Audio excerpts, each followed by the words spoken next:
this go on for so long without the police department getting more involved? How do you explain it? Well, the way I explain that initially right now is the fact that we will not know until we identify the victims and understand their way of life, how they existed in the community. So it's hard for us to, I would not be surprised, it would not surprise me if some of these victims there was not a missing person report for it. I think that's $1 million question in this whole case. How could a person kill 11 women, bury their bodies in his house, and nobody not notice? When a resident from my ward called in and said point blank, the councilman, there's an odor across the street and it smells like a dead person. Not a dead animal, not dead meat, a dead person. So evidently my office didn't do enough to see what could be done and should have been done way back in 2007. And then when you think about the aspect that sheriffs and police and that stench just continued to this very day. And then I talked to a police officer the other day and he said if the health department would have called it in to us and said what you said, Councilman, we would have moved it up to a priority 1 and we would have went with the health department to this location way back in 2007. So that's the reason I'm saying that I'm not placing blame on anyone. I'm part of that system. The system is broken. People said the neighborhood always stunk, or around that house it stunk. And right away you could tell, well, there's a sausage shop right next to the house. The house and the shop maybe sit 6 feet, 8 feet at the most apart. And right in front of the sausage shop is a missing section of concrete, about 8 foot by 12 foot maybe. And you could tell there's a new sewer line put in it. And everybody always said that the sausage shop put out the bad smell, and that's what it was. And but they took us inside the shop, and upstairs in their offices, they opened the window, and you could see Sol's backyard. You could see into the house, but they said every time they opened the window on that second floor office, that stench permeated the building. But they had no idea where it was coming from, and they looked and didn't know what it was.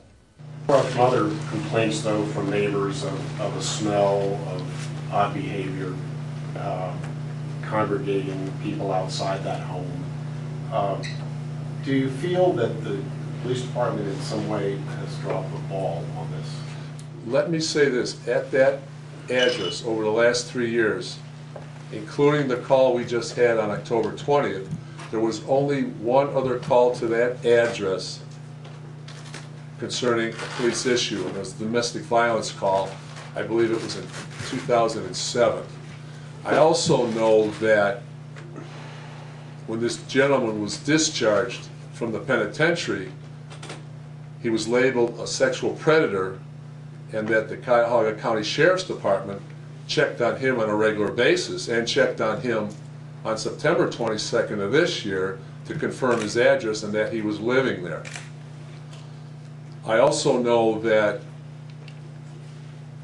we did not have information concerning these smells, etc. So as far as the police dropped the ball, I wouldn't say we dropped the ball. We were very vigilant in what we did. And when we did have the right information, we proceeded directly to investigate it, and we continue our investigation. It sounds like you're suggesting that perhaps the sheriff's department. No, I'm not suggesting anything. I'm just saying that this gentleman and the scenarios around all these victims, until we know exactly how they lived their lives, it makes it very difficult for us to come up with answers to your questions. I have to believe at this point all these victims voluntarily went to this residence. You know, I think initially I kind of felt like the police were a little bit defensive. But at the same time, the position they were in is a very tough position, you know.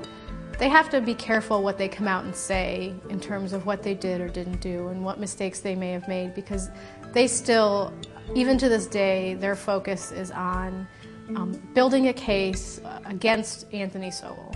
That's their #1 task. If they didn't do that, they'd probably be criticized for that. But I think after the first couple weeks, they did start to say that they recognized there were some issues that needed to be addressed. When this occurred, and I had the conversation with the chief and the safety director, my instruction to them was to stay focused, to stay on their job and stay focused as to what their responsibility is at this moment.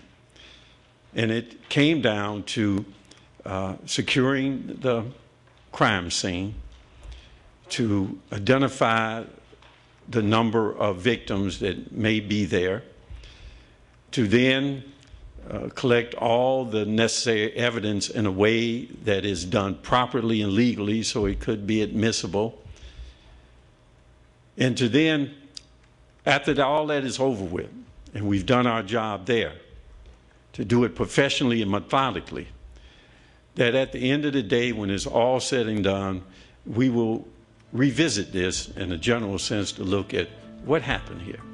And, you know, the mayor, I think, recognized that there was a lot of discontent in how the process was handled at many different levels.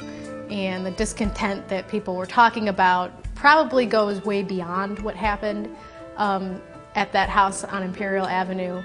But I think the mayor recognized that, and, you know, he appointed a panel, a commission, a special commission with 3 members to review how the city responds to missing persons cases and how the city responds to sexual assault cases. And I think he appointed people with different levels of expertise. And you know, from the conversations I've had with these 3 women who are on this commission, they feel that they really do have carte blanche to bring up any issue that they need to.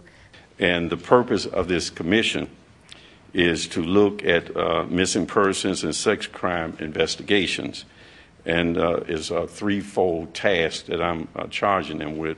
The first is to review the city's existing policies and practices in handling missing person cases and sex crime, and determine if the city is following its own practices and policies.